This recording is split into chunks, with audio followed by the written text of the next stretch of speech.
या बातमीपत्राचे प्रायोजक आहे श्री निखिल पोटाबत्ती यांच्या व्यवस्थापनाखाली सुरू असलेला कुंडल फंक्शन हॉलच डॉक्टर श्वेता होले पाटील यांचे Vaishnavi skin care and laser clinic, doctor Suryaprakash Rajesh Kothe यांचं Kothe's gastro liver care and GI endoscopy centre. NEET paper फुटी प्रकरणी सोलापुरात संतप्त आंदोलन, मोदी शहा प्रधान यांच्या प्रतिमांचं दहन, विद्यार्थ्यांच्या मृत्यू जबाबदारांवर सदोष मनुष्यवधाचा गुन्हा दाखल करा, भारताचा लोकशाहीवाद युवा महासंघ।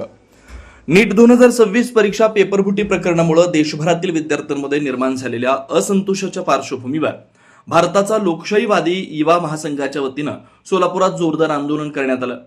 जिल्हा परिषद पूनम गेट इथं झालेल्या या आंदोलनात पंतप्रधान नरेंद्र मोदी, केंद्रीय गृहमंत्री अमित शहा आणि केंद्रीय शिक्षण मंत्री धर्मेंद्र प्रधान यांच्या प्रतिमांचं दहन करण्यात आलं।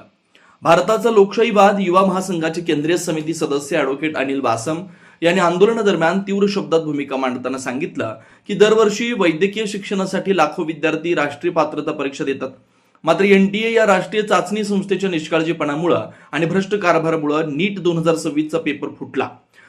त्यामुळे देशभरातील विद्यार्थ्यांचं मानसिक, शैक्षणिक आणि आर्थिक नुकसान झालं। या धक्क्यातून 3 विद्यार्थ्यांनी आत्महत्या केल्याच्या घटना घडल्यात। त्याचा जबाबदार असणारे केंद्रीय शिक्षण मंत्री धर्मेंद्र प्रधान यांनी नैतिक जबाबदारी स्वीकारून तात्काळ राजीनामा द्यावा, तसेच विद्यार्थ्यांच्या मृत्यूस कारणीभूत ठरलेल्या संबंधित यंत्रणा, जबाबदार व्यक्तींवर सदोष मनुष्यवधाचा गुन्हा दाखल करण्यात यावा अशी मागणी त्यांनी केली।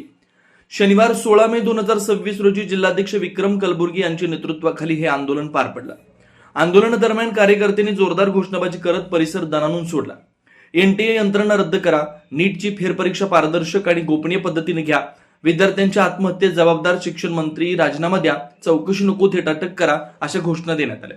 आंदोलनावेळी पोलिसांनी हस्तक्षेप करण्याचा प्रयत्न केला असता कार्यकर्त्यांनी पोलिसांमध्ये काही काळ धक्काबुक्की व गोंधळाचं वातावरण निर्माण झालं, मात्र आंदोलकांनी आक्रमक पवित्रा कायम ठेवत निषेध अधिक तीव्र केला। यावेळी संघटनेचे राज्य सचिव साथी दत्ता चव्हाण यांनी सरकारवर जोरदार टीका करताना म्हटलं की देशातील शिक्षण व्यवस्था खाजगीकरण आणि भांडवलदारांच्या ताब्यात देण्याचं काम सरकार करतंय। शिक्षणाचं बाजारीकरण आणि व्यापारीकरण झाल्यामुळे प्रत्येक परीक्षा, प्रवेश प्रक्रिया आणि शुल्कांचा वाढता बोजा विद्यार्थ्यांवर टाकला जातोय, मात्र विद्यार्थ्यांचं भवितव्य उद्ध्वस्त होत असतानाही सरकार गंभीर नाही।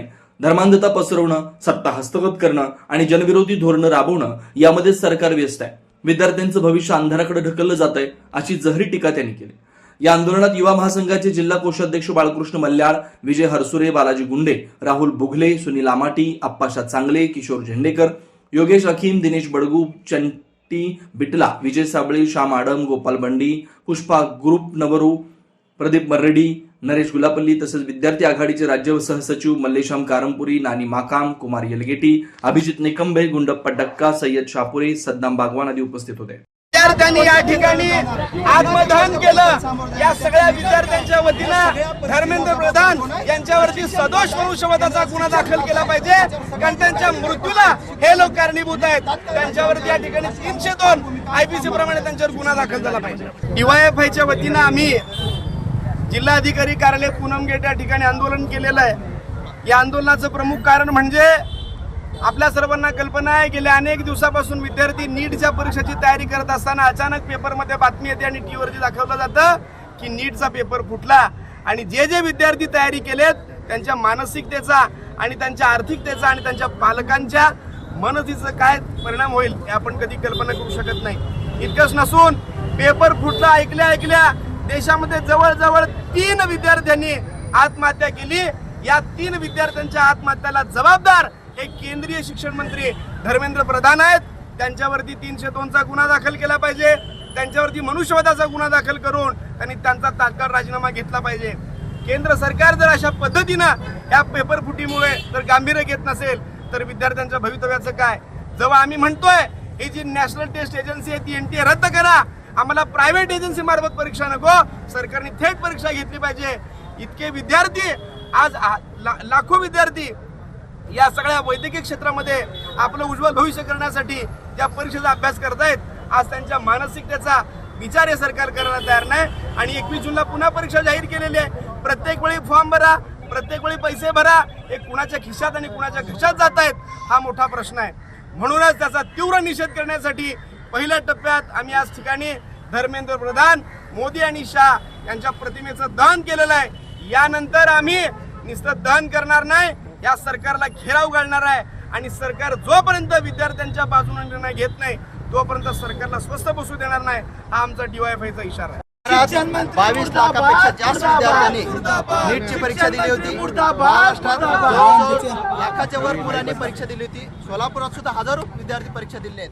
परीक्षा दिल्यानंतर मुलांनी पास झाल्यानंतर मुलं पेढे वाटले आणि पेढे वाटल्यानंतर पेपर फुटला म्हणून जेच बोंब उडाली. त्याच्यानंतर ह्या मुलांवर प्रचंड मोठं दडपण आलं.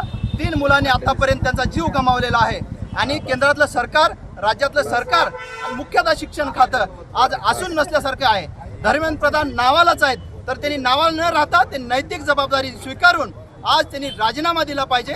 एकीकडे रोजगाराचा प्रश्न प्रचंड मोठा उद्भवत असताना, वैद्यकीय क्षेत्रात विद्यार्थ्यांचा कल वाढत असताना, जर सुरुवातीलाच त्यांच्या प्रवेशद्वारावर अशा पद्धतीची जर रचना असेल, लाखो रुपये घेऊन हे जे वेगवेगळ्या कोचिंग क्लासेस आहेत त्याच्यातले एजंट आहेत, हे जर सरकारची संगनमत करून पेपर फोडत असतील तर ही गंभीर बाब आहे. कारण येणाऱ्या काळात वैद्यकीय क्षेत्रामध्ये पेपर फोडून पैसे देऊन जर डॉक्टर होणार असेल तरी बाब गंभीर आहे. म्हणून आम्ही या ठिकाणी मागणी करतोय, NTA जी संस्था आहे मुख्यतः नॅशनल टेस्टिंग एजन्सी, ती बरखास्त केली पाहिजे. कारण पूर्वीच्या प्रमाणे परीक्षा पद्धती लागू केली पाहिजे. आतापर्यंत 48 पेक्षा जास्त वेळा परीक्षा रद्द झाल्या आहेत आणि आज टोटल 22 लाख विद्यार्थ्यांचा पेपर रद्द केला जातो. अशा वेळेस आत्ता 21 जून जाहीर केलेत. 8 दिवसामध्ये कोणती परीक्षा तयारी करणार मुलगा? परीक्षा तयारी करायची का फॉर्म भरायचं? ते तर फी आम्ही टोटली मागणी करतोय, पण 8 दिवसामध्ये पेपर कोणत्या तोंडाने विद्यार्थी जाणार हा मोठा प्रश्न आहे. म्हणून 2च मागण्या आमच्या या ठिकाणी. एक, NTA बरखास्त करा. दुसरं, धर्मेंद्र प्रधान यांनी तात्काळ राजीनामा दिला पाहिजे नैतिक जबाबदारी घेऊन. ही मागणी आमची आहे. Vaishnavi skin hair and laser clinic आपल्या व्यक्तिमत्वात व विश्वासात भर पडण्यासाठी, आपले व्यक्तिमत्व खुलून दिसण्यासाठी आजच आपल्या जवळच्या Vaishnavi skin hair and laser क्लिनिकला अवश्य भेट द्या. इथं सर्व प्रकारच्या लेझर ट्रीटमेंट उपलब्ध आहेत. परमनंट हेअर रिडक्शन तसेच कार्बन लेझर ट्रीटमेंट, वांग, मस व चेहऱ्यावरील पुरण यावर अत्याधुनिक लेझर मशीननं उपचार केले जातील व मांडीवरील, चेहऱ्यावरील किंवा हातावरील एक्स्ट्रा फॅट रिडक्शन साठी 7D हाय फूड लेझर मशीन, हेअर रिग्रोथ साठी PRP ट्रीटमेंट, केसांसाठी व चेहऱ्यावरील सुरकुत्या तसेच अकाली वृद्धत्व यावर PRP ट्रीटमेंट उपलब्ध आहे. 15in1 हायड्रा व ऑक्सिजन यू मशीन चेहऱ्यावरील काळपटपणा दूर करण्यासाठी किंवा चेहऱ्यावर चेहरा निखळ व सुंदर व तजेलदार दिसण्यासाठी अत्याधुनिक मशीनचा आजच लाभ घ्यावा. तसेच त्वचेचे आजार किंवा अकाली केस पांढरे होणे, केसांमध्ये कोंडा होणे, सोरायसिस यासारख्या विविध आजारांवर योग्य ते उपचार केले जातात. याशिवाय त्वचेच्या विविध सेवा सुविधांसाठी एकदा अवश्य डॉक्टर श्वेता जयंत होले पाटील यांच्या क्लिनिकला अवश्य भेट द्या. यामध्ये प्रत्येक ट्रीटमेंटवर दसरा, दिवाळीच्या आणि ख्रिसमस सणानिमित्त ऑक्टोबर, नोव्हेंबर, डिसेंबर या 3 महिन्यांमध्ये 20% सूट देण्यात येईल. Proprietor doctor Shweta Hole Patil, Jayalakshmi residency 3, पत्ता 328/35 new Pachhapeth, Walchand college, boys hostel समोर, सोलापूर. Clinic phone number 9326 20 33 99.